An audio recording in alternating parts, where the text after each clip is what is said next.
জাহান্নামের এক মুহূর্তের আযাব কারো পক্ষে সহ্য করা সম্ভব না। আমি পারবো না, কসম খোদা। ও জাহান্নাম থেকে বাঁচার জন্য খালি মুসলমান। আমার কোনো কিছুর অভাব ছিল না দুনিয়াতে। আমার বাপ কোটি কোটি টাকার মালিক, এদেশের অন্যতম বড় শিল্পপতি আমার বাপ। আমি যদি চাইতাম যে প্রতি সপ্তাহে গাড়ির মডেল চেঞ্জ করব, আমি তাও পারতাম। আমার ঠেকানোর কেউ ছিল না দুনিয়াতে। এত সম্পদের মালিক আমার বাপ, এত সম্পদ, কোনো কিছুর কমতি ছিল না।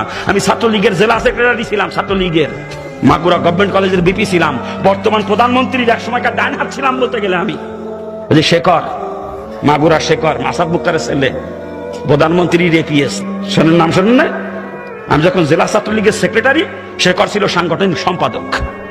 আজকে শেখর ওই পর্যায়ে গেছে, তাহলে আমি কোন জায়গায় যেতাম?